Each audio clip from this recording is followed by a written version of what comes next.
Hello everyone, welcome to Indeed IS. Today we are going to discuss Polity section of November 2023 monthly magazine of Vision IS. So let's see कौन से article we are going to discuss. But first of all, a very happy new year to all of you. May this year complete all your desire, all your dreams, and all of those things which you want in your life. So happy new year to all of you. We are going to discuss polity and governance section. So let's see कि कौन से article we are going to discuss. So we will discuss polity and governance, in which we will discuss electoral funding, electoral literacy, role of governance, special and local laws, right to information, special category status and news in shorts.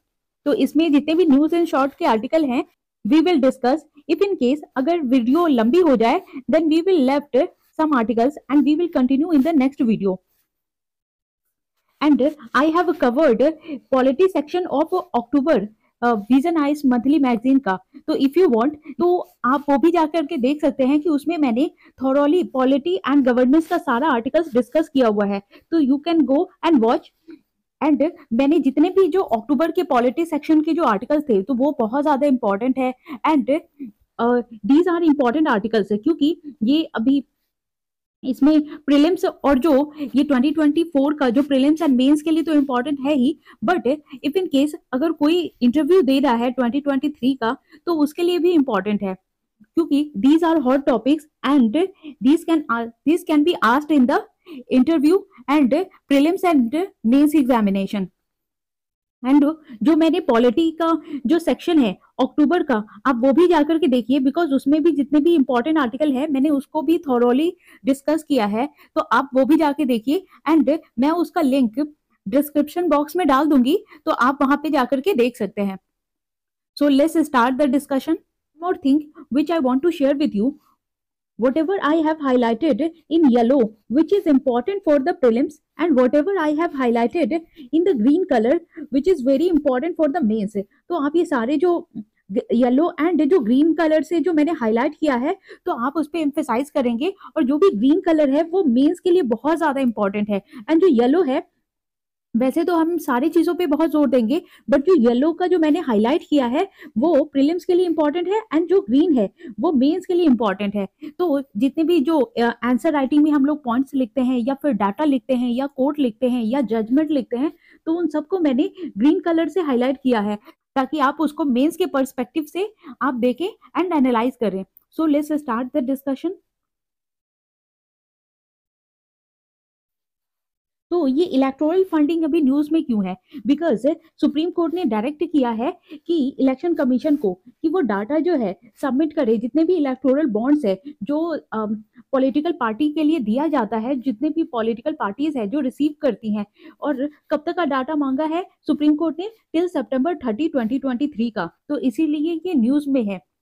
And इसके बारे में और हम देखते हैं 2019 में भी association of democratic reforms से उसका एक पिटीशन जारी हुआ था. किसके अगेंस्ट? इलेक्टोरल बॉन्ड स्कीम के अगेंस्ट. कि ये जो इलेक्टोरल बॉन्ड स्कीम है तो सुप्रीम कोर्ट ने ये बोला कि इलेक्शन कमीशन ऑफ इंडिया ये डाटा सबमिट करे कि जितने भी इलेक्टोरल बॉन्ड है रिसीव किया जाता है पॉलिटिकल पार्टीज के द्वारा तो उसके रिगार्डिंग है ना ट्रांसपेरेंसी लाने के लिए कि ये जितने भी इलेक्टोरल बॉन्ड है और पैसा कहाँ से आता है और ये फंड जाता कहाँ पे है तो उसका सारा डाटा सबमिट करने के लिए बोला था. और ईसीआई जो रिसीव करता है जितने भी स्टेटस है और रिपोर्ट को और कितने ये जो 105 पॉलिटिकल पार्टीज हैं उनसे ये रिसीव करता है. और ये रिसीव किसके थ्रू किया जाता है? ये जो स्टेट बैंक ऑफ इंडिया है वो रिवील्ड करती है. और इससे पता लगा है कि only 25 political parties have opened the bank account necessary to receive electoral bonds. तो ये कॉन्फ्लिक्ट का रीजन बना हुआ है कि ईसीआई तो कहती है कि ये 105 पॉलिटिकल पार्टीज से फंड वो रिसीव कर रही है, लेकिन स्टेट बैंक ऑफ इंडिया के अनुसार सिर्फ 25 पॉलिटिकल पार्टीज ही हैं जिन्होंने अपना खाता खोला है इलेक्टोरल बॉन्ड रिसीव करने के लिए. और ये न्यूज में इसलिए भी था 2019 में क्योंकि हम लोग देखेंगे कि इलेक्शन में कितना हेवी अमाउंट जो है फंड वहां पे खर्चा किया गया था या एलोकेट किया गया था ये पॉलिटिकल पार्टीज. और जो 2019 में जो इलेक्शन हुआ था उसमें भी बहुत हेवी अमाउंट में जो फंड है एलोकेट किया गया था या फिर फंडिंग की गई थी पॉलिटिकल पार्टीज के थ्रू. तो चलिए, और ये जो स्टेटस है इलेक्टोरल फंडिंग का वो देखते हैं।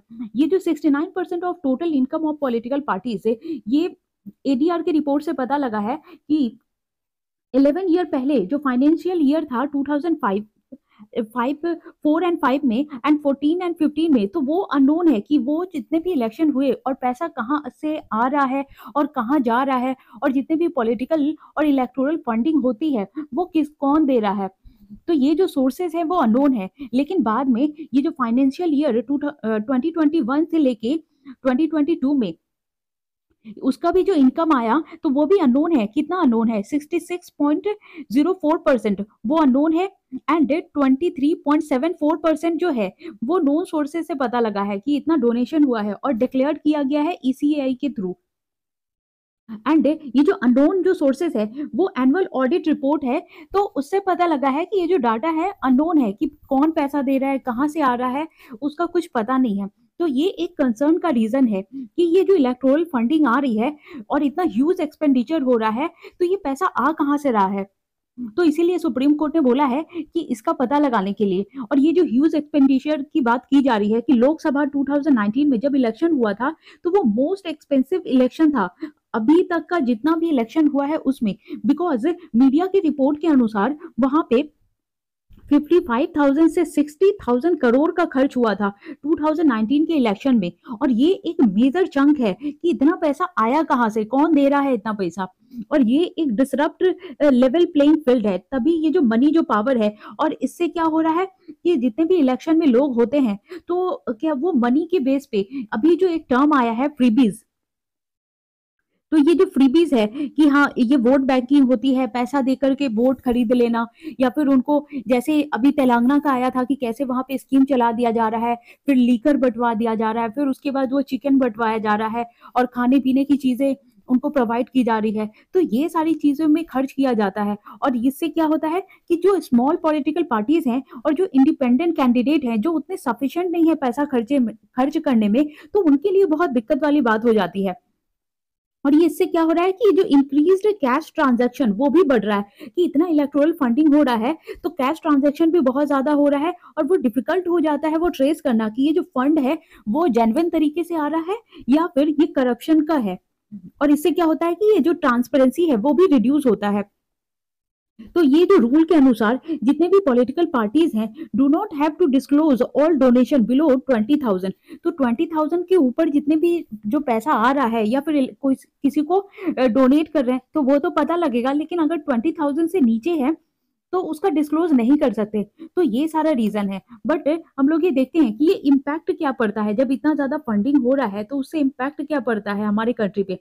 जैसे ब्लैक मनी का राइज होता है, फिर ये जो पार्टीज है वो प्रेफरेंस क्या करती हैं कि फाइनेंस ये पहले से ही ये जो ब्लैक मनी के थ्रू या फिर अदर सोर्सेस के थ्रू ये जब इलेक्शन आने वाला होता है तो ये पैसा जोड़ने लगते हैं, और वो किसी भी रीजन से हो सकता है। ये तो ब्लैक मनी के थ्रू या फिर कोई डोनेट करे या फिर बिजनेसमैन या कोई भी बड़े बड़े इंडस्ट्रियलिस्ट वो सपोर्ट करते हैं। तो ये सारी चीजें हैं। फिर ये क्या करता है, ये distort the level playing field कि ये जो है ये बाकी जो कंट्रीज है या फिर ये जो बाकी जो पार्टीज है और छोटे जो इंडिपेंडेंट कैंडिडेट है ये उनके लिए बहुत ज्यादा दिक्कत हो जाती है। और फिर इसी का कॉज बनता है कि क्रिमिनलाइजेशन ऑफ पॉलिटिक्स। तो जितने भी क्रिमिनल्स हैं वो मनी के बेसिस पे या मसल पावर के बेसिस पे वो लोग ये इलेक्शन जीतना चाहते हैं, तो ये सारा कॉज होता है। अब देखते हैं ये जो कॉर्पोरेट एंड पॉलिटिकल पार्टीज है उसका नेक्सस क्या है। तो जितने भी कॉर्पोरेट डोनेशन होती है पॉलिटिकल पार्टीज में वो ग्रो हो रहा है सिग्निफिकेंटली। एंड देखते हैं ये इलेक्टोरल बॉन्ड क्या है। ये इलेक्टोरल बॉन्ड जो इंटरेस्ट फ्री ये जो बियरर बॉन्ड है, जो जिसको मनी इंस्ट्रूमेंट भी कहा जाता है, जो परचेज किया जाता है कंपनीज के थ्रू एंड इंडिविजुअल के थ्रू फ्रॉम और India from authorised branches of State Bank of India. तो ये जो इलेक्टोरल बॉन्ड है वो सिर्फ और सिर्फ जितने भी स्टेट बैंक ऑफ इंडिया के ब्रांचेस हैं ये वहीं से परचेज किया जा सकता है। एंड ये कब आया था, इसको फर्स्ट टाइम यूनियन बजट जो 2017 और 18 का बजट आया था तो फर्स्ट टाइम वहीं से इसका ओरिजिनेशन हुआ था। एंड इसको सोल्ड कितने अमाउंट में किया जा सकता है, 1,000, 10,000, 1 लाख, 10 लाख एंड 1 करोड़। और ये जो परचेज करने के लिए फर्स्ट ऑफ ऑल ये केवाईसी कंप्लेंट, ये जो कंप्लायंट अकाउंट है वो खोलना पड़ता है, तब जाके आप किसी भी पॉलिटिकल पार्टीज को डोनेट कर सकते हैं। No cap on number of electoral bond, और इलेक्टोरल बॉन्ड पे कोई कैप नहीं लगता है, चाहे वो पर्सन वो खरीदे या कोई कंपनी खरीदे तो उनके लिए। और ये जो परचेज करने का जो पीरियड है वो 10 डेज दिया जाता है, जैसे जनवरी मंथ में, अप्रैल में, जुलाई में एंड अक्टूबर में। एंड इसका बेनिफिट क्या है, ये प्रमोट करता है transparency. As we have seen कि 20,000 के नीचे का तो पता नहीं लगेगा, लेकिन उससे ऊपर का कोई भी अगर इलेक्टोरल बॉन्ड खरीदता है तो हमें पता होगा कि कौन खरीद रहा है और कौन किसको डोनेट कर रहा है, ताकि ये जो पॉलिटिकल पार्टीज है वो रिसीव करे donation through formal banking channel, और वो आइडेंटिफाई करता है डोनर को। एंड ये रिमेन कॉन्फिडेंशियल, लेकिन ये बैंक तो आइडेंटिफाई कर लेती है, लेकिन वो जो देते हैं, जो डोनेट करते हैं पॉलिटिकल पार्टीज को, तो उनका जितना भी आइडेंटिटी रहता है वो कॉन्फिडेंशियल रहता है, ताकि ये कोई रिस्क में ना फंसे कि किसने किसको प्रमोट किया है या डोनेट किया है, किस पॉलिटिकल पार्टी को सपोर्ट किया है उसके वजह से। और जितने भी ट्रांजैक्शन है इलेक्टोरल बॉन्ड के, वो carried out via cheque and digitally, या तो चेक के बेसिस पे आप परचेज कर सकते हैं या डिजिटली। लेकिन उससे कंसर्न भी रेज होता है, जैसे लैक ऑफ ट्रांसपेरेंसी, क्योंकि एज वी हैव सीन कि इसमें आइडेंटिटी जो है वो कॉन्फिडेंशियल रहती है, तो सिर्फ बैंक ही जानता है कि कौन दे रहा है या कौन ले रहा है, नॉर्मल पीपल को पता नहीं होता या फिर अदर जो पार्टीज हैं उनको नहीं पता होता। तो ये लैक ऑफ ट्रांसपेरेंसी क्रिएट करता है, और ये वायलेट भी करता है सिटीजन्स के फंडामेंटल राइट को, कि उनका जो राइट टू इंफॉर्मेशन है under article 19 clause 1 sub clause A about political parties. तो जो नॉर्मल पीपल है वो अब उनको पता ही नहीं चलता है कि इतना जो फंड आ रहा है कौन दे रहा है और कहाँ से ये आ रहा है। और ये डोनेशन जो होती है मे कॉम्प्रोमाइज विद प्रिंसिपल और फ्री एंड फेयर इलेक्शन। तो ये तो जो बनाया गया है कि फेयर एंड फेयर इलेक्शन होना चाहिए, लेकिन बहुत सारे जो पॉलिटिकल पार्टीज हैं जो करप्शन से बहुत सारा पैसा इकट्ठा कर लेते हैं, तो उससे पता नहीं चल पाता है कि एक्चुअल में ये इलेक्टोरल बॉन्ड से पैसा आ रहा है या उन्होंने ब्लैक मनी के थ्रू इसमें इन्वेस्ट किया है इलेक्शन में। और जितने भी शेल कंपनीज है can be use to fund political parties. 7.5 annual profit limit has been removed. Indian subsidiaries for foreign companies has been allowed to donate fund.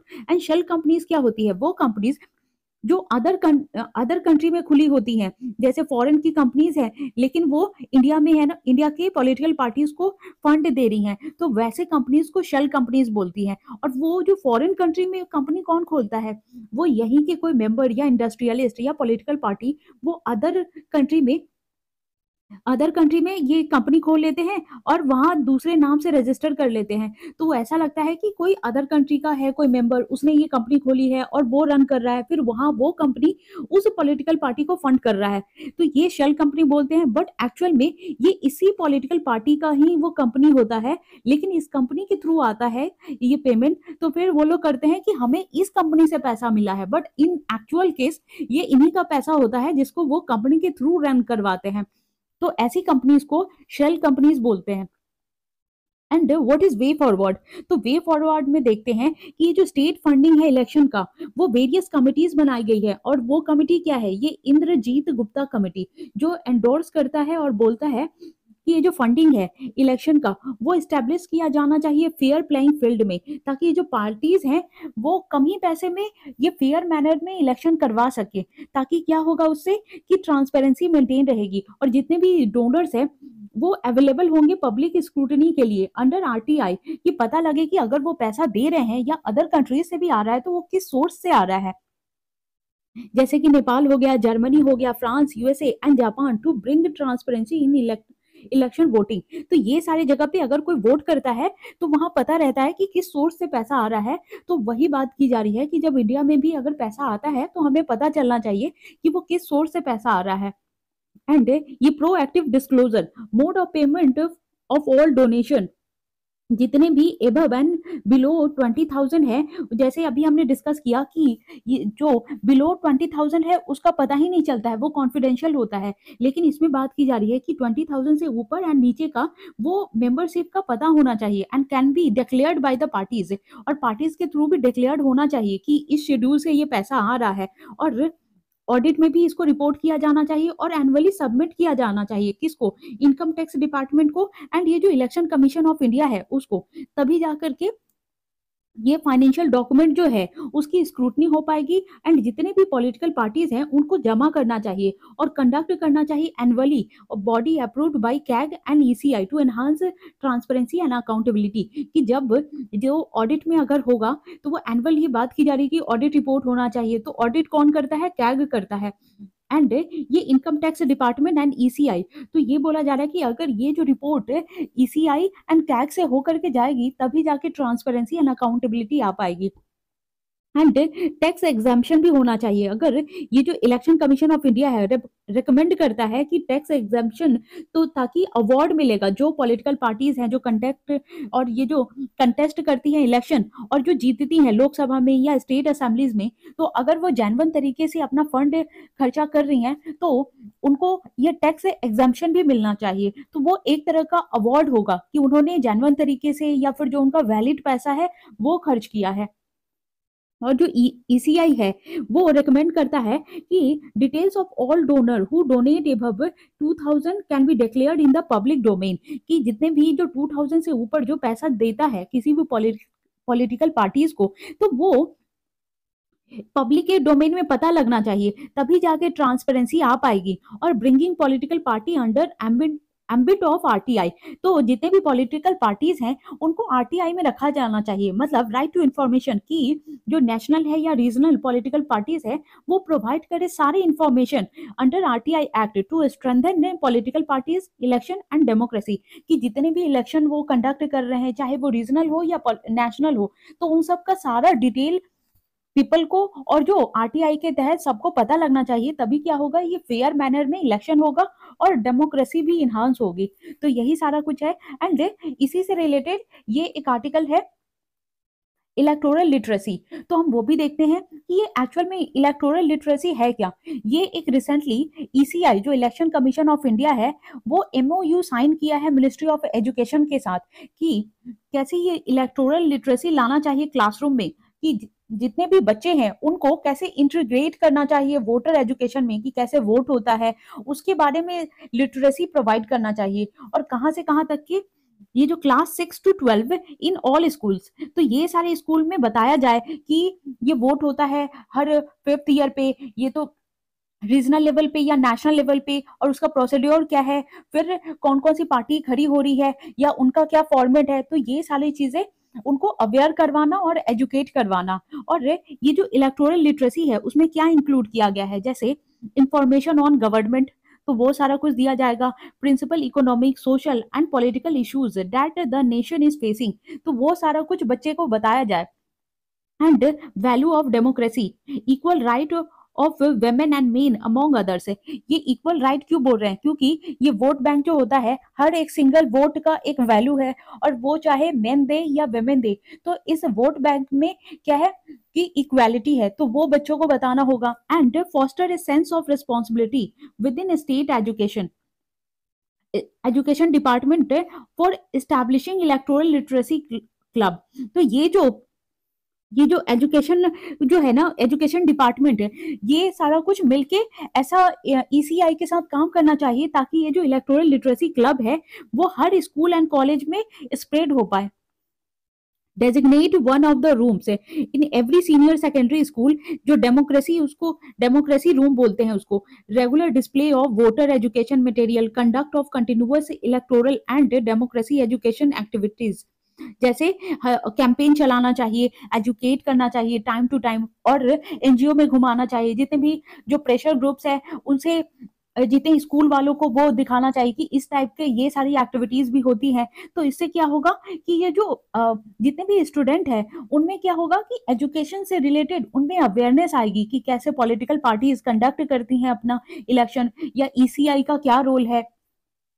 And NCERT will introduce update textbook to include context on electoral literacy, will advise state education boards and boards to follow suit. तो ये जो NCERT में भी ये जितने भी chapters है electoral से रिलेटेड वो भी इंक्लूड किया जाना चाहिए, ताकि ये जो बच्चे हैं अवेयर हो और वो जान सके कि जितने स्टेट एजुकेशन बोर्ड जो है वो कैसे काम करती है, उसमें इंक्लूड करना चाहिए और अपडेट करते रहना चाहिए ये इलेक्टोरल लिटरेसी को, कि क्या क्या चेंजेस आ रही हैं, क्या क्या हो रहा है।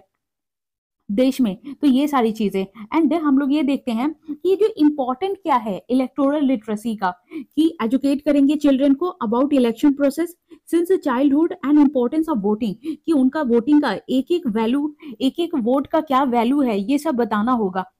And help in smooth conduction of election in a diverse country like India, कि ये जो हर वोट का क्या एक महत्व है वो सारा कुछ बताना होगा, जो डाइवर्स कंट्री है, बिकॉज रीजनल लेवल पे अलग पार्टी है, नेशनल लेवल पे अलग पार्टी है, फिर उसके बाद सारी चीजें बतानी होगी। Address urban and youth apathy leading to better electoral participation in general election, क्योंकि ये 6 to 12 क्लास के बच्चों के लिए है, तो ये पूरे यूथ है, तो ये यही जाके कल को आइडियलाइज करेंगे, या फिर ये जो बच्चे हैं वो कल के फ्यूचर है, तो उनको अवेयर करवाना कि ये चल क्या रहा है इलेक्शन में, या इलेक्टोरल, या कौन सी पॉलिटिकल पार्टी खड़ी हो रही है, किसका क्या इंपॉर्टेंस है, तो वो बताना होगा। And preparing future voters for ethical electoral participation and in effect strengthening democracy, because as I have discussed कि ये जो बच्चे हैं वो फ्यूचर है कल का, तो इनको पता होना चाहिए कि कैसे वोट देना है, या फिर कैसे कौन इलेक्शन कंडक्ट करवा रहा है, क्या प्रोसीजर है, या फिर कौन खड़ा हो रहा है, तभी जा करके जब ये लोग एक्टिव पार्टिसिपेशन करेंगे तभी ये स्ट्रेंथनिंग होगा डेमोक्रेसी। एंड देन ये देखते हैं इलेक्टोरल लिटरेसी क्लब क्या है और उसका इनिशिएटिव कैसे हुआ। तो voter awareness forum in department, private organisation and institution, तो ये अवेयरनेस होना चाहिए। एंड इलेक्टोरल लिटरेसी क्लब, ये जो न्यू वोटर हैं कॉलेज के, यूनिवर्सिटीज के, तो उन सारी चीज लोगों को ये क्लब में इंक्लूड करना होगा। एंड ये जो इलेक्टोरल लिटरेसी क्लब है, या फिर कम्युनिटी, या फिर चुनाव पाठशाला for those outside formal education system, कि ये सारी चीजें इंक्लूड करनी होगी। और ये जो इलेक्टोरल लिटरेसी क्लब है जिसको फ्यूचर वोटर्स भी बोला जा रहा है, इन secondary and senior secondary school, इन सारी चीजों में भी उन्हें बताना चाहिए। एंड ये बोला जा रहा है कि ये जो चुनाव पाठशाला है वो भी रखना चाहिए, कि जिससे क्या होगा कि चुनाव के बारे में, चुनाव मतलब इलेक्शन, कि इलेक्शन के बारे में सारी चीजें डिटेल में बताई जाए।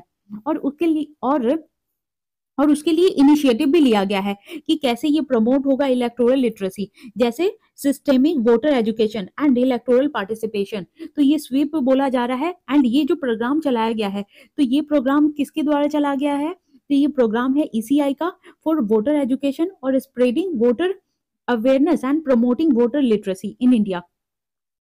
तो ये एक वोटर जितने भी हैं तो उनकी लिटरेसी बढ़ाने के लिए, और ये स्प्रेड करना होगा अवेयरनेस, कि कैसे इलेक्शन हो रहा है, कब इलेक्शन हो रहा है या नहीं, कौन कंडक्ट करता है, कैसे होता है।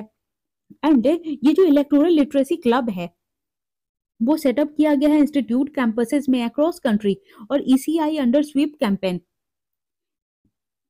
एंड ये जो ईएलसी है ये प्लेटफॉर्म है ताकि ये जो बच्चे जो है स्कूल के वो इंगेज रहे थ्रू इंटरेस्टिंग एक्टिविटीज, जैसे sensitize them in their local, in their electoral rights and familiarize them with electoral process of registration and voting, कि ये जैसे अगर कोई 18 ईयर का हो गया या 17 ईयर से ही अभी ये स्टार्ट हो चुका है कि ये जो वोटर आईडी कार्ड बनना, और वोटर आईडी कार्ड, और उसके बाद क्या है कि बहुत सारा जो है कैंपेन चलाना चाहिए, या फिर अवेयरनेस फैलाने के लिए जितने भी जो कैंपेन होती है, या फिर बच्चों को है ना हर जो वोटर का बूथ है वहां पे है ना ले जाना चाहिए, कि कैसे वहां पे इलेक्शन हो रहा है, कौन कंडक्ट करवा रहा है, कहाँ से कौन पार्टी खड़ी हुई है, या फिर क्या इसका एजेंडा है, तो वो सारा कुछ अवेयर करवाना होगा।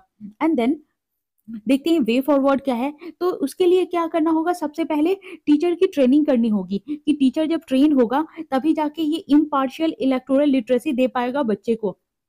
एंड उसके बाद कैंपेन लगाना चाहिए, तो रेगुलर कैंपेन होगा, can be organised by the state election commission, ताकि इन्हांस हो इलेक्टोरल लिटरेसी सारे मासेस में। मासेस कहने का मतलब या तो जो मेन हो, वेमेन हो, चाइल्ड हो, फिर जो ओल्ड एज के मेल है या फीमेल है, तो उन सारे लोगों में। Increasing funding and coordinating with NGO, कि एनजीओ के साथ भी कोऑर्डिनेट करने के लिए, एंड जो ग्राम सभा है उनके साथ भी, क्योंकि ग्राम सभा ही है जो पंचायत में, या फिर जितने भी ट्राइबल जो लोकल एरिया है या ट्राइबल एरिया है, तो ग्राम सभा का वहां पे बहुत रोल है। तो अगर ये सारे लोग अगर इससे जोड़ेंगे तो इलेक्टोरल लिटरेसी और बढ़ेगा रूरल एरिया में भी। तो यही है। अब देखते हैं ये जो ईसीआई है इसका स्ट्रैटेजिक प्लान क्या है इलेक्टोरल लिटरेसी का। तो ये 2016 से 2025 की इन्हांस करे वोटर अवेयरनेस और प्रमोट करे एथिकल इलेक्टोरल पार्टिसिपेशन, और ये कंटिन्यूअस एजुकेट करे इलेक्टोरल डेमोक्रेसी के बारे में, तभी जाके ये डेवलप होगा टूल एंड कंटेंट। और ये बिल्ड करे पार्टनरशिप ऑफ वाइडर एंगेजमेंट, जैसे कि एनजीओ के साथ, ग्राम सभा के साथ, जितने स्कूल है, कैंपेन है, ये सारे चीजों में, तभी जाके ये जो वाइडर लेवल पे एंगेजमेंट हो पाएगा। And then we are moving towards role of governor and why in news, क्योंकि रिसेंटली ये जो केरला है, तमिलनाडु है एंड पंजाब है, ये मूव किए हैं सुप्रीम कोर्ट के सुप्रीम कोर्ट में, और किसके अगेंस्ट, ये जो रेस्पेक्टिव गवर्नर है, मतलब ये सारे स्टेट के, उनके अगेंस्ट में, कि जो भी वहां पे बहुत सारे गवर्नर ने क्या किया है कि बहुत सारे जो बिल है जो स्टेट से पास कर दिया गया है, पर गवर्नर ने क्या किया है कि विथहोल्ड करके रख लिया है। तो उसी के रिगार्डिंग ये सुप्रीम कोर्ट में ये लोग गए हैं। अब देखते हैं कि और क्या है न्यूज में, क्योंकि ये जो केरला गवर्नमेंट है वो क्लेम करता है inaction on the part of governor in relation to 8 bill pass by assembly, कि केरला गवर्नर ने 8 बिल पास कर दिया था, और वो सारा बिल है ना उसने गवर्नर के पास भेज दिया, पर गवर्नर ने क्या किया, कुछ बिल को पेंडिंग कर दिया, और गवर्नर ने क्या किया, मोर देन 2 इयर्स तक वो पेंडिंग ही है। तो उसमें कुछ भी ना ही उसने विथहोल्ड किया है, ना ही उसने प्रेसिडेंट की तरफ वो फॉरवर्ड किया है, और वो बस पेंडिंग करके छोड़ दिया है। तो उसी की वजह से सुप्रीम कोर्ट में ये यहाँ की जो गवर्नमेंट है वो गवर्नर के अगेंस्ट गई है। एंड वही केस पंजाब में भी हुआ है, कि पंजाब में उसने ये जो मनी बिल है were withhold by Punjab governor, क्योंकि ये जो मनी बिल है वो विथहोल्ड करके नहीं रखा जा सकता है, लेकिन पंजाब गवर्नर ने ऐसा कर दिया है, तो उसी के रिगार्डिंग ये सुप्रीम कोर्ट में गया है। एंड तमिलनाडु का जो पिटीशन है, जो 12 जो बिल है वो पेंडिंग है गवर्नर के द्वारा, और apart from delay in approving the transfer of investigation of CBI in various cases. तो ये जो 12 बिल है वो पेंडिंग है, और उसके वजह से बहुत सारे जो केसेस हैं जो सीबीआई से जो जांच करनी है तो वो भी इन्वेस्टिगेट नहीं हो रहा है। तो इसीलिए ये सारे लोग जो सुप्रीम कोर्ट में अपना केस दर्ज करवाया है गवर्नर्स के खिलाफ। अब देखते हैं ये जो कॉन्स्टिट्यूशनल प्रोविजन क्या दिया गया है गवर्नर के लिए। ये जो प्रोविजन है रिगार्डिंग बिल्स कि आर्टिकल 200 वो क्या करता है, उसमें मेंशन है एसेंट ऑफ गवर्नर, कि गवर्नर का एसेंट जरूरी है, necessary for a bill to become law, कि कोई भी स्टेट लेवल पे अगर जो गवर्नर का एसेंट मिलेगा तभी वो बिल एक्ट में बनेगा या लॉ बन पाएगा। और उसी के रिगार्डिंग ये जो governor has been given some option, और जैसे कि गवर्नर का ऑप्शन क्या है और ये स्टेटस क्या मिला है इसको, जैसे given assent to the bill, तो ये बिल क्या होगा, लॉ बन जाएगा। अगर ये विथहोल्ड कर लेता है तो ये बिल फेल हो जाएगा लॉ बनने में। अगर रिटर्न कर देता है रिकंसिडर के लिए लेजिस्लेचर को एज सून एज पॉसिबल, तो ये state legislature passes the bill in its original shape और modified form. Governor has to give the assent to reenacted bill. अगर फिर से अगर गवर्नर ने रिकंसिडर के लिए भेज दिया वापस, तो स्टेट लेजिस्लेचर क्या करेगी, या तो फिर वापस उसे भेजेगी या फिर उसी को मॉडिफाई करेगी उस बिल में, एंड देन उसके बाद गवर्नर को वो एसेंट देना ही पड़ेगा। लेकिन गवर्नर ने क्या किया है, उसको बिल को पेंडिंग रख लिया है। इसीलिए ये जितने भी स्टेट के जो गवर्नमेंट है वो सुप्रीम कोर्ट में अपनी अर्जी लगाने के लिए पहुंची है। और ये जो कॉन्स्टिट्यूशन है does not lay down any limit within which governor is required to return the bill for reconsideration. लेकिन ये भी है कि गवर्नर जो है वो रिकंसिडरेशन के लिए कब भेजेगा और कब तक रखेगा, ये जो टाइम का लिमिट है वो मेंशन नहीं है। इसीलिए it only insist on as soon as possible. तो इसीलिए बोला गया है कि जितनी जल्दी हो सके उतनी जल्दी, क्योंकि टाइम जो है कॉन्स्टिट्यूशन में प्रोवाइड नहीं किया गया है। और इज वो reserve the bill for the consideration of the president. तो प्रेसिडेंट क्या करेगा, वो एसेंट अपना दे भी सकता है या विथहोल्ड करके रख सकता है, लेकिन ये पावर जो है वो प्रेसिडेंट की है, ना कि गवर्नर की। और ये प्रेसिडेंट क्या करेगा, direct the governor to return the bill. और गवर्नर ही जो प्रेसिडेंट है वो क्या करेगा, गवर्नर को वो ऑर्डर देगा कि वो बिल को रिटर्न कर दे स्टेट लेजिस्लेचर में with his her message। such bill if re-enacted by the state legislature or without amendment is presented again to the president। अगर ये जो बिल है, अगर एक बार अगर ये जो बिल है स्टेट लेजिस्लेचर से पास होकर के आ गई, तो ये गवर्नर क्या करेगा, उसको एसेंट दे देगा या फिर विथहोल्ड करके रख लेगा, लेकिन या फिर विथहोल्ड करके रख लेगा या फिर उसको रिकंसीडर के लिए भेज देगा। लेकिन अगर इफ इन केस अगर रिकंसीडर हो करके वापस से आ जाता है गवर्नर के पास, तो क्या करेगा, या तो ये प्रेसिडेंट के पास ले जाएगा या फिर इसको एसेंट देना ही होगा। ये अपने पास नहीं रख सकता है, लेकिन अभी क्या किया है गवर्नर ने अपने पास रख लिया है, जिसके कारण ये दिक्कत हो रही है। क्योंकि ये जो अपने पास या पेंडिंग रखने का जो है प्रोविजन या फिर जो राइट है वो प्रेसिडेंट के पास है, ना कि गवर्नर के पास। तो ये जो गवर्नर है उसने क्या किया है, ये अपना एक्स्ट्रा ये जो जुरिडिक्शन अपना रहा है, जो कि इसका जुरिडिक्शन है ही नहीं। तो अब आगे देखते हैं, reserving bill for president in one case such reservation is obligatory. एक केस में तो ये ऑब्लिगेटरी है कि हाँ ये कर सकता है, where the bill pass by the state legislature endangers the position of the state high court.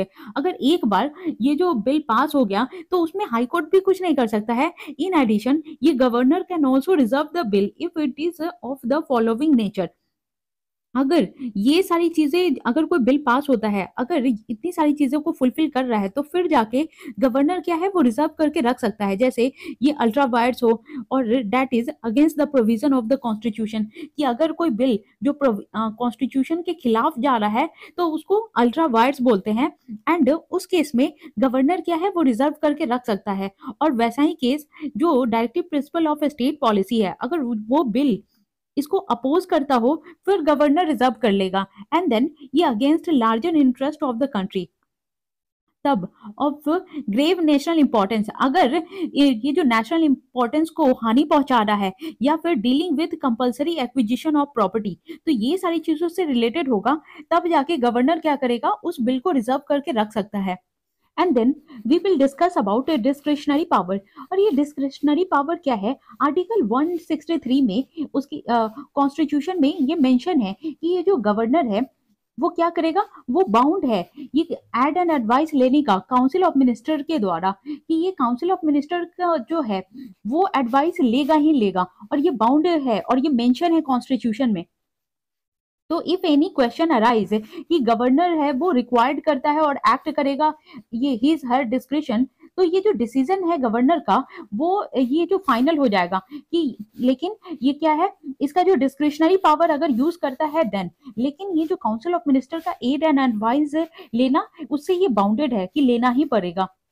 और इसीलिए ये जो सुप्रीम कोर्ट है, ये जो नबम रेबिया केस जो 2016 में आया था, तो इसने क्या जजमेंट थी कि ये जो गवर्नर है एक्सरसाइज करेगा अपना discretion beyond his jurisdiction of power, it would fall under the subject matter of judicial review, कि अगर कोई गवर्नर अपना ये जो डिस्क्रिशनरी पावर यूज करता है अपने जुरिडिक्शन के ऊपर या उससे ज्यादा, तो ये फिर जुडिशियल रिव्यू में आ जाएगा। और जुडिशियल रिव्यू क्या है कि सुप्रीम कोर्ट कोई भी केस लेकर के ये रिव्यू करती है कि ये जेन्युइन है या नहीं है, तो फिर उसी के हिसाब से सुप्रीम कोर्ट अपना फैसला सुनाएगी, और फिर उसके बाद उसका मानना होगा कि ये जो है जो जुरिडिक्शन और की है वो सही था या फिर गलत था। तो अब हम देखते हैं कि ये जो रिसेंट जो जजमेंट है रिगार्डिंग रोल ऑफ गवर्नर, तो उसके लिए तो ये जितने भी चीजें हैं, जैसे ये जो जजमेंट है वो हमारे इंपॉर्टेंट है, ये हमारे मेंस के लिए, कि ये सारा जो कोट कर सकते हैं। जैसे SR बोमई केस 1994 में, तो ये जो गवर्नर का पावर है वो एक्सरसाइज करता है रेयर एंड एक्सेप्शनल सर्कमस्टांसेस में, और वो क्या होना चाहिए, सब्जेक्टिव सेटिस्फेक्शन होना चाहिए गवर्नर का कि ये ओपन करे जुडिशियल रिव्यू में। तो ये मेंशन है किसमें, ये जो SR बोमई केस है 1994 उसमें बताया गया है। फिर उसके बाद ये जो शमशेर सिंह केस है 1974 में, तो ये बताया गया है कि सुप्रीम कोर्ट ये जो गवर्नर है does not exercise their jurisdictionary power while withholding assent और returning bill to the state legislature, कि सुप्रीम कोर्ट का ऐसा कहना है कि जो गवर्नर है वो अपना जो डिस्क्रिशनरी पावर है वो विथहोल्ड करके रखने का या फिर रिटर्न करने का ये पावर नहीं यूज कर सकता है। ये ऐसा बोला गया है शमशेर सिंह केस में। और ये जो है they are required to act as per the advice of the council of minister, कि अगर जो भी काउंसिल ऑफ मिनिस्टर का एडवाइस होगा वो गवर्नर को मानना ही होगा, कि गवर्नर अपना मनमानी नहीं कर सकता है। एंड ये देखते हैं जो रिसेंट का जजमेंट क्या है, बिकॉज लास्ट ईयर भी ये जो गवर्नर पे क्वेश्चन आया था प्रीलिम्स में, तो ये प्रीलिम्स के लिए भी इंपॉर्टेंट है एंड मेंस के लिए भी। और अभी का जजमेंट क्या है, जैसे स्टेट ऑफ पंजाब केस 2023 की गवर्नर ने डिसाइड किया है to withhold assent to a bill, then he or she has to return the bill to the legislature for reconsideration. The bill cannot be kept with the governor indefinitely. Indefinitely कहने का मतलब कि ये जो लंबे समय तक या फिर कोई बता ही नहीं कि कितने टाइम तक इसने विथहोल्ड कर लिया है, तो वो नहीं रख सकता है। और ये जो है ये अभी का केस है, तो ये हमारे लिए इंपॉर्टेंट हो जाता है। एंड उसी तरह सुप्रीम कोर्ट ने ये भी ऑब्जर्व किया है कि governor has only 3 option as per article 200 कि या तो वो ग्रांट करे इस एसेंट को, एसेंट दे दे, या फिर विथहोल्ड करे एसेंट और रेफर कर दे प्रेसिडेंट को। And after exercising any of these option he she can not then exercise another option, कि अगर ये तीनों ही पावर है, इसके अलावा कोई भी अपने पावर का यूज नहीं कर सकता है गवर्नर। तो ऐसा सुप्रीम कोर्ट का कहना है। फिर देखते हैं ये जो वाइस चांसलर केस है जो 2023 में, क्योंकि अर्लियर क्या था कि किसी भी स्टेट की यूनिवर्सिटी का वाइस चांसलर है ना गवर्नर ही होता था, लेकिन ये जो सुप्रीम कोर्ट अंडरलाइन दैट कि governor acting in their statutory capacity as a university chancellor are not bound by the aid and advice of council of minister, कि अगर ये जो गवर्नर है जो एक्ट करता है ये जो यूनिवर्सिटी के चांसलर की तरह, तो उसमें क्या है, ये बाउंड नहीं है कि ये जो काउंसिल ऑफ मिनिस्टर है उसका एड एंड एडवाइस ले, ये खुद का भी अपना डिसीजन ले सकता है। एंड ये जो तमिलनाडु गवर्नर केस है 2023 का, तो उसमें सुप्रीम कोर्ट ने क्या बोला है कि governor can not refer the bill to the president after the assembly has reenacted the bill following the governor's declaration of withholding the assent, कि अगर एक बार पहले तो क्या करती है स्टेट गवर्नर के पास भेजेगी एसेंट देने के लिए, अगर गवर्नर ने क्या किया ये रिकंसिडरेशन के लिए वापस भेज दिया स्टेट लेजिस्लेचर के लिए, तो अगर स्टेट लेजिस्लेचर एक बार अमेंड करके या फिर ओरिजिनल फॉर्म में ही फिर से गवर्नर के पास भेज देता है बिल, तो फिर गवर्नर क्या करेगा कि वो अपना डिक्लेरेशन देगा ही, फिर वो प्रेसिडेंट को फॉरवर्ड नहीं कर सकता है और ना ही विथहोल्ड करके रख सकता है, उसको एसेंट देना ही होगा। तो ये सारी चीजें हैं, और उसी के रिगार्डिंग बहुत सारी वेरियस इश्यूज भी है जो कंसर्निंग है गवर्नेंस रोल से के रिगार्डिंग। तो अभी देखते हैं ये जो वेरियस इश्यूज है जो गवर्नर के रोल से रिलेटेड है। बहुत सारे केसेस जो हैं वो पेंडिंग है जिसके कारण डिले हो रहा है लेजिस्लेशन में और क्रूशियल अपॉइंटमेंट में, जो किसका कारण बनता है कॉन्स्टिट्यूशनल डेडलॉक का, एंड डिस्टर्ब करता है पार्लियामेंट्री डेमोक्रेसी को। तो ये एक दिक्कत वाली बात है। एंड देन ये जो पॉलिटिकल इंटरफेरेंस है कि अगर गवर्नर का क्या काम है कि गवर्नर अपना ये रूल रेगुलेशन को देखे और ये जितने भी बिल आ रही है उसको एसेंट दे दे, लेकिन ये क्या कर रहा है इंटरफेरेंस कर रहा है कि ये बिल होना चाहिए, ये नहीं होना चाहिए, उसको विथहोल्ड कर लेना या इनडेफिनेट टाइम के लिए उसको अपने पास रख लेना। तो गवर्नर क्या कर रही है, governor have been accused of political bias और specially in cases of government formation और यूज ऑफ डिस्क्रिशनरी पावर। तो गवर्नर अपना बहुत ज्यादा डिस्क्रिशनरी पावर यूज कर रही है जो कि ठीक नहीं है। एंड एडमिनिस्ट्रेटिव इनएफिशिएंसी, ये जो फ्रिक्शन हो रहा है गवर्नर एंड स्टेट गवर्नमेंट में, specially where there is political differences sometimes lead to deadlock in administrative decision and appointment. तो ऐसा बोला जा रहा है कि अगर जैसे कोई अलग गवर्नमेंट है स्टेट में एंड ये जो गवर्नर है, गवर्नर क्या होता है ये प्रेसिडेंट का लॉयल होता है। तो अगर जो नेशनल पार्टी की जो गवर्नमेंट है अगर उसका गवर्नर है एंड स्टेट लेजिस्लेचर में अलग पार्टी है, तो फिर इन दोनों के बीच में है ना कॉन्फ्लिक्ट क्रिएट होता है। तो उससे क्या होता है कि एक डेडलॉक क्रिएट हो जाता है एडमिनिस्ट्रेटिव डिसीजन में और अपॉइंटमेंट में। एंड उसके कारण क्या हो रहा है कि इस टाइप की ऐसे ही जो है पूरे कंट्री में हर तरह की केसेस भरी हुई हैं, लेकिन अभी क्या है कि एक गवर्नर का भी बहुत सारा केसेस आ रहा है और वो हर स्टेट से आ रहा है, तो उसके कारण क्या हो रहा है ये बर्डन क्रिएट हो जा रहा है जुडिशरी में। तो और ये जो डिस्प्यूट अराइज हो रहा है गवर्नर के एक्सरसाइज का कि कैसे वो अपना डिस्क्रिशनरी पावर कर रहा है और एक्शन कर रहा है रेगुलरली, जो कि क्या कारण बनता है लीगल चैलेंजेस एंड इंटरप्रिटेशंस का। तो इसके वजह से ये जुडिशरी में बर्डन क्रिएट हो रहा है। एंड अब देखते हैं ये जो वे फॉरवर्ड क्या है, और वे फॉरवर्ड में रिकमेंडेशन क्या है डिफरेंट कमीशन का। जैसे सरकारिया कमीशन वो क्या कहती है, only under rare circumstances governor may exercise their description.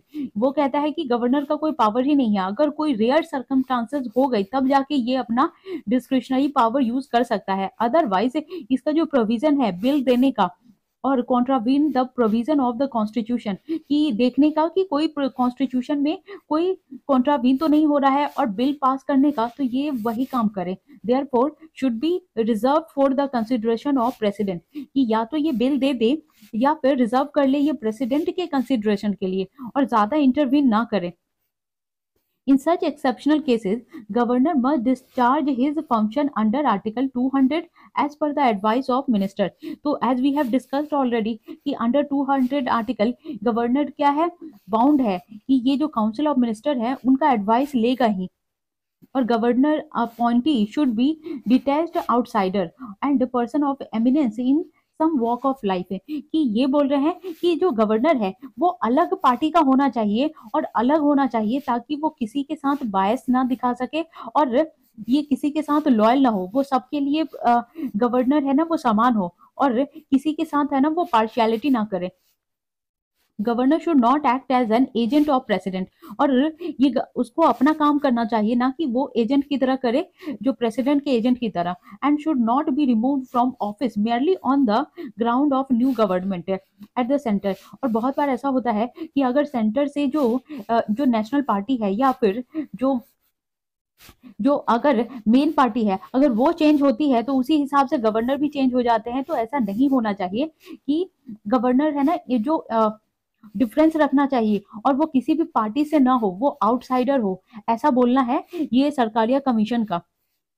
And देखते हैं हम लोग ये जो पुंची कमीशन है उसमें क्या है। पुंची कमीशन क्या करता है कि ये कहता है कि गवर्नर का डिसीजन जो है वो रिस्पेक्ट करना चाहिए, कि ये जो बिल प्रेजेंट करना है इसको या फिर एसेंट करना है with in a period of 6 month, कि गवर्नर को ये डिसीजन मानना चाहिए काउंसिल ऑफ मिनिस्टर का, और ये जो बिल जो प्रेजेंट होती है उसको 6 मंथ के अंदर ही उसको एसेंट दे देना चाहिए। और ये जो गवर्नर है वो एक्सपेक्टेड टू बी इंडिपेंडेंट, कि वो अपना काम इंडिपेंडेंटली करे और वो किसी से बाउंडेड ना हो। Act in a manner divide of any political consideration, कि किसी भी पॉलिटिकल के दबाव में या फिर सेंट्रल की गवर्नमेंट के दबाव में आके ना काम करे, वो अपना इंडिपेंडेंट काम करे। और गवर्नर को है कि उसका फिक्स्ड टर्म रखना चाहिए 5 ईयर, और उसको रिमूव करने का जैसे बोलते हैं ना कि प्लेजर ऑफ द प्रेसिडेंट है, कि जब चाहे प्रेसिडेंट तो गवर्नर को हटा सकता है, तो ऐसा नहीं होना चाहिए। उसका एक अगर उसको रिमूव भी करना है तो एक रेजोल्यूशन के पास करके फिर उसको रिमूव करना चाहिए, या फिर उसका अपॉइंटमेंट होगा तो वो 5 ईयर के लिए होना चाहिए, ना कि ये जो प्लेजर ऑफ द प्रेसिडेंट है वैसा नहीं होना चाहिए। और उसी तरह से है ये जो वेंकट चलैया कमीशन। तो वेंकट चलैया कमीशन क्या है, ये क्या कहता है कि use of the advice of council of ministers in the day to day administration of the state, कि गवर्नर को है कि ये जो एडवाइस मानना चाहिए काउंसिल ऑफ मिनिस्टर का, और जितने भी डे टू डे से रिलेटेड जो जितनी भी चीजें होती हैं तो वो काउंसिल ऑफ मिनिस्टर से डिस्कस करना चाहिए। तो ये सारी चीजें हैं, और ये तीनों ही कमीशन इंपॉर्टेंट है क्योंकि ये क्वेश्चन आ जाता है, और ये प्रीवियस ईयर में भी ये प्रीलिम्स में बहुत बार ये क्वेश्चन आ चुका है कि अगर गवर्नर से रिलेटेड कमीशन है तो ये Sarkaria commission, Punchhi commission and Venkatachaliah commission. और ये सरकारिया कमीशन दो चीजों से बहुत ज्यादा न्यूज में रहती है, एंड ये दो चीजों के लिए आपको एकदम रिमाइंड करके रखना है। जैसे सरकारिया कमीशन का जिक्र गवर्नर से रिलेटेड होगा तो आएगा, एंड ये जो सेंटर स्टेट का रिलेशन है, तो सेंटर और स्टेट का जब भी रिलेशन का हम लोग डिस्कस करेंगे या फेडरलिज्म का डिस्कशन करेंगे तो उसमें सरकारिया कमीशन आएगी ही आएगी, क्योंकि सेंटर और स्टेट के रिलेशन में भी सरकारिया कमीशन ने बहुत सारी चीजें दी हैं। तो ये हो गया, and then we are moving towards next article, और वो है स्पेशल एंड लोकल लॉज, कि ये क्या है। तो हम लोग देखते हैं ये जो रिसेंट टैबलिंग हुआ है बिल ऑन क्रिमिनल लॉ, तो has kept special and local laws away from ongoing reform process. And हम लोग इसके बारे में और डिटेल में देखते हैं ये जो स्पेशल एंड लोकल लॉज क्या है। ये स्पेशल लॉ है जो लॉ एप्लीकेबल किया जाता है पर्टिकुलर सब्जेक्ट पे, जो कवर करता है स्पेसिफिक इश्यूज, जैसे अनलॉफुल एक्टिविटीज हो गया, प्रिवेंशन एक्ट 1967 में। और ये लोकल लॉ क्या है, जो law applicable only to a particular part of India, कि किसी भी पार्टिकुलर पार्ट में ही ये जो लॉ अप्लाई किया जा सकता है उसको लोकल लॉ बोलेंगे। और स्पेशल लॉ जो एप्लीकेबल है पर्टिकुलर सब्जेक्ट पे, जो कवर करेगा स्पेसिफिक इशू पे। एंड देखते हैं कि ये जो लोकल लॉ है उसका एग्जाम्पल क्या है। जैसे Maharashtra control of organized crime act, तो इसको 1999 में, और ये जो कॉग्निजेबल क्राइम है, और कॉग्निजेबल क्राइम क्या है, वो कैटेगराइज किया गया है falling under Indian penal code जो आईपीसी है उसमें, और under special and local laws में। और ये कॉग्निजेबल ऑफेंस क्या होता है, जिसको बिना किसी, ये जो मजिस्ट्रेट के ऑर्डर के ही और ये जो डाउट के बेसिस पे ही उसको अरेस्ट कर लिया जाए, तो वैसे जो है क्राइम को कॉग्निजेबल ऑफेंस बोलते हैं। एंड देखते हैं इसका सिग्निफिकेंस क्या है, कि जैसे हाई केस ऑफ रजिस्ट्रेशन, तो क्राइम अगर इंडिया में होता है, जैसे कैसे पता चला कि ये जो स्टेटिस्टिक है 2021 का, nearly 39.9% of all cognizable offences registered in 2021 under SLL। तो इससे पता चला, तो ये जो स्टेटिस्टिक्स है 2021 का, तो उसी से पता लगा कि इतना ज्यादा कॉग्निजेबल क्राइम है और ऑफेंस हो रहा है। और इसकी ये जो देखते हैं हम लोग कि एफिशिएंसी इन एनफोर्समेंट, कि ये जो स्पेशल लॉ है वो इनेबल है किसके लिए, एनफोर्समेंट एजेंसीज के लिए, जो फोकस करता है particular types of criminal activities में, जैसे नार्कोटिक ड्रग हो गया या साइकोट्रोपिक सब्सटेंसेस एक्ट, तो ये सारी चीजों में।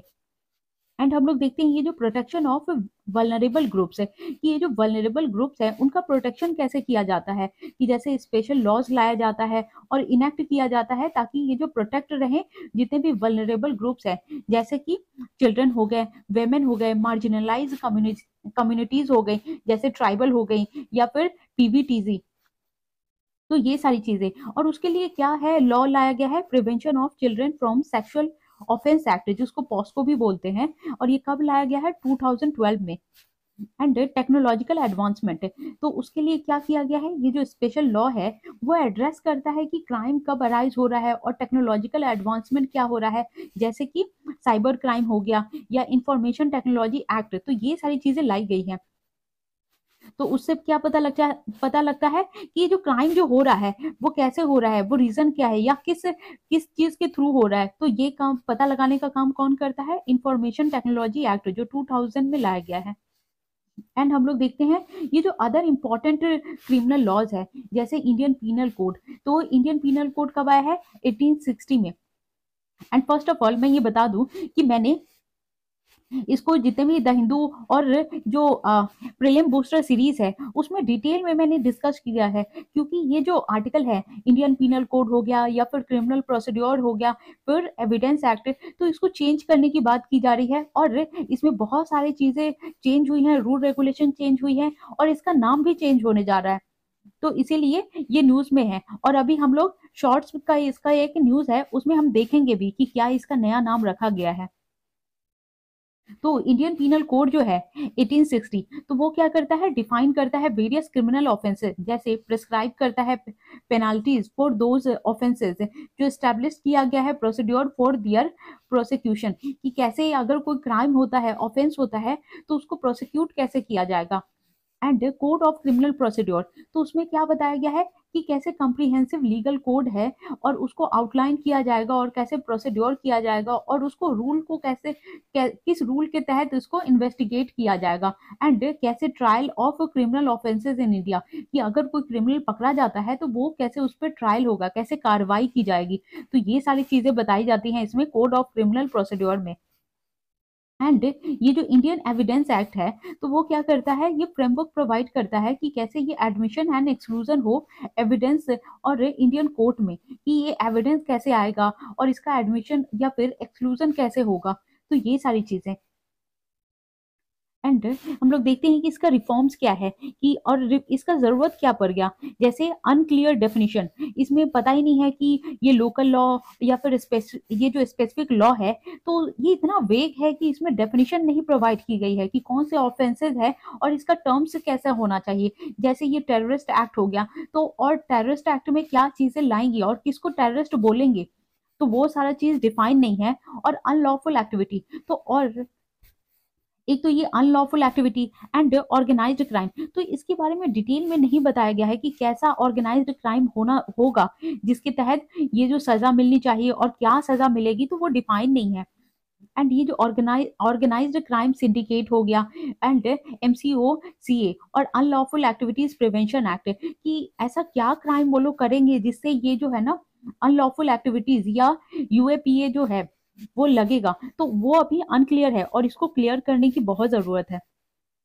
एंड एप्लीकेबिलिटी डायलेमा, कि ये जो प्रोटेक्शन है चिल्ड्रन का फ्रॉम सेक्सुअल ऑफेंस एक्ट, ये जो पॉस्को है वो इंक्रीज हो रहा है और इसकी वजह से क्रिटिसाइज किया जा रहा है कंसेंशुअल एक्टिविटीज, जो सेक्सुअल एक्टिविटीज है बिटवीन माइनर्स, कि समवेयर अगर कोई माइनर है और बॉयज एंड गर्ल या फिर अदर जो सेक्स है जो है, तो वो अपने खुद की मर्जी से भी अगर ये इन्वॉल्व हो जाते हैं तो उसको भी पॉस्को में डाल दिया जा रहा है। और ये डिफाइन नहीं है कि वो खुद की मर्जी से इन्वॉल्व हो रहे हैं या फिर उनके साथ एक्चुअल में ये ऐसा कोई कंसेंशुअल ये जो सेक्सुअल एक्टिविटीज हुई है, तो ये भी एक डिफाइन नहीं है, तो ये भी एक दिक्कत का कारण है। और इन सब की वजह से क्या है कि क्लैरिटी इशू आ रही है कि ये जो सच में जो कंसर्न रेज हो रहा है वो जेन्युइन है या नहीं है। तो उसके लिए क्या है कि categorization of matter falling under criminal और सिविल रॉन्ग डूइंग, कि उसके लिए ये बहुत ट्रिकी हो गया है कि किसको क्रिमिनल में रखा जाए या किसको सिविल में रखा जाए, और किसने जो सिविल वाला क्राइम किया है या किसने क्रिमिनल क्राइम किया है, तो वो एक दिक्कत वाली बात हो गई है। और उसी की वजह से क्या हो रहा है, ये जो डायल्यूशन है ऑफ ड्यू प्रोसेस, कि यूनिवर्सली एक्सेप्टेड ये ड्यू प्रोसेस वैल्यूज है जो इंक्रीजिंग बीइंग डाइल्यूटेड, और सबको अगर एक ही तरह आंक रहे हैं तो उसके वजह से क्या हो रहा है कि ये जो जो लॉ बनाया गया है वो डाइल्यूट हो रहा है। जैसे increased power of search and seizure under UAPA, जो admissibility of confession recorded by police officer under MCOCA, तो ये अगर कोई भी जैसे पकड़ा जाता है किसी, अगर इसमें टेररिस्ट एक्ट में डिफाइन नहीं है कि कौन टेररिस्ट होगा, सिंगल होगा या ग्रुप होगा, क्या करेगा जिससे टेररिस्ट घोषित कर दिया जाएगा, तो उसकी वजह से क्या हो रहा है, ये डायल्यूशन हो रहा है इस रूल का। एंड स्ट्रिंजेंट प्रोविजन क्या है, ये जो प्रोवाइड किया जा रहा है अंडर यूएपीए और नार्कोटिक ड्रग या साइकोट्रोपिक सब्सटेंसेस एक्ट, तो make the granting of bail is an impossibility, कि समवेयर अगर फॉल्स केस में भी फंस जाता है कि अगर वो एक्चुअल में नार्कोटिक ड्रग का यूज नहीं कर रहा है या फिर इससे रिलेटेड नहीं है, अगर वो भी अगर इसमें फंस जाता है तो उसको बेल नहीं मिलेगी। तो बहुत बार ऐसा क्या होता है कि जो इनोसेंट पीपल भी इसमें इस ड्रग ट्रैफिकिंग होता है या यूएपीए हो गया या फिर ये साइकोट्रॉपिक सब्सटेंसेस, तो इसमें इनोसेंट पीपल भी फंस जाते हैं और उनको भी बेल नहीं मिल पाती, तो ये भी एक दिक्कत वाली बात है। एंड हम लोग देखते हैं कि वे फॉरवर्ड क्या है इसका, ये सेपरेट चैप्टर एंड प्रोसीड्योर होना चाहिए ताकि पता लगे कि क्रिमिनल कौन है, या फिर seek to criminalize a conduct should find a place as separate chapter and procedure within larger structure of penal code, कि कौन ऐसा जो है कैदी है या किसने क्राइम किया है और जो एक्चुअल क्रिमिनल है उसी को ये सेपरेट चैप्टर एंड प्रोसीड्योर के तहत उसको ये पीनल कोड लगना चाहिए और जो जैसा क्राइम करेगा उसको वैसी सजा मिलनी चाहिए। And ये due process safeguard कि strengthen the implementation of universally accepted due process values by conducting regular training programs for legal professional law enforcement agencies, तो जितने भी law enforcement agencies है उनको ट्रेन करना चाहिए ताकि ये जो और ट्रेनिंग प्रोग्राम चलाने चाहिए कि तभी जाके ये जो यूनिवर्सली एक्सेप्टेड होगा और जो कंडक्ट कर रहा है क्राइम उसी को पकड़ा जाएगा अच्छे से, तो उसमें भी ट्रेनिंग की बहुत जरूरत है। एंड इन्हांस करना चाहिए कैटेगराइजेशन क्लैरिटी, कि कौन किसने ये जो अमेंडमेंट है और जो प्रोवाइड करना चाहिए क्लैरिटी ताकि ये कैटेगराइज कर सके between criminal and civil wrong, कि अगर किसने है ना ये जो सिविल वाली वो क्राइम की है या किसने क्रिमिनल क्राइम किया है, तो वो पता लगे उसी हिसाब से उसको सजा भी मिलनी चाहिए। ऐसा नहीं है कि अगर कोई सिविल का छोटा मोटा भी क्राइम कर रहा है लेकिन उसको नॉन बेलेबल ऑफेंस कर दिया जाए या हेवी अगर उसको पनिशमेंट दे दिया जाए, तो ये बिल्कुल भी सही नहीं है। और उससे क्या होगा, इमर्जिंग क्राइम्स एंड थ्रेट, कि अगर कोई सिविल रॉन्ग करता है, अगर कोई इनोसेंट पीपल है, अगर उसको अगर क्रिमिनल के साथ रख दिया जाए या फिर हेवी सजा सुना दिया जाए, तो हो सकता है वो फ्रस्ट्रेशन में या फिर अगर बदले की वो बदले का भावना लेकर के वो आगे चल के मेजर क्राइम कर दे। तो ये सारी चीजें ठीक नहीं है कि तो उससे क्या होगा, ये जो क्राइम और ज्यादा बढ़ेगा और थ्रेट भी बढ़ेगा, क्योंकि ये जो न्यू टाइप ऑफ क्राइम है, जैसे कि साइबर क्राइम हो गया, टेररिज्म हो गया, या कॉन्स्टेंटली इमर्ज हो रहा है, तो उसमें रिफॉर्म्स लाने की भी बहुत ज़रूरत है। तभी जाके ये जो नेसेसरी टूल है वो एड्रेस कर पाएगा कि जितने भी थ्रेट वो अभी निकल रहे हैं, और उसको तभी जाके वो शॉर्ट हो पाएगी, जितने भी थ्रेट है जैसे साइबर क्राइम है। और अभी रिसेंटली ये जो न्यूज़ में आया है कि रिसेंट कि एक चाइना का पीपल है, तो चाइना का बॉय, उसको यूएस में अभी एक साइबर किडनैप कर लिया गया है। तो ये एक न्यू टर्म आया है कि अब पहले तो साइबर थ्रेट हो रहा था, या फिर साइबर जो जितने भी पायरेसी हो रही थी, या फिर जितने भी डाटा है तो उसका वो चोरी हो रहा था, लेकिन अभी क्या है कि साइबर से किडनैपिंग भी हो रही है। तो ये एक न्यू टर्म आया है, एंड उसको हम लोग डिटेल में जानेंगे। जैसे जैसे ये न्यूज़ में आएगा और डिटेल में पता लगेगा, वैसे ही हम लोग और इसको डिटेल में लर्न करेंगे। लेकिन फिलहाल तो अभी न्यूज़ में आया है कि एक चाइना का बॉय है जो यूएस में रहता था, और उसका साइबर किडनैपिंग हो गई है। तो अभी हम लोग इतना ही रहने देते हैं, अदरवाइज वीडियो बहुत लंबा हो जाएगा। तो इसको हम लोग पार्ट 1 में लेंगे, एंड मैं इसका पार्ट 2 जो है वो बहुत जल्द लेकर के आऊंगी। और इसमें जितने भी जो लेफ्ट जो आर्टिकल अभी रह गए हैं, जैसे ये राइट टू इंफॉर्मेशन, या जितने भी अभी जो न्यूज इन शॉर्ट्स है, वो मैं पार्ट 2 में कवर करूंगी। तो आप लोग इसको देखिए, पढ़िए, और आप लोग इसी तरह सपोर्ट करते रहिए, लाइक करते रहिए, शेयर करते रहिए, एंड सब्सक्राइब करते रहिए। एंड आपकी जो भी क्वेरीज हो, या फिर जो भी आपका रिकमेंडेशन हो, या बताना हो, या कमेंट हो, वो आप कमेंट बॉक्स में लिख सकते हैं और आप बता सकते हैं। तो थैंक यू वेरी मच, और आप लोग इसी तरह से सपोर्ट करते रहिए। So thank you.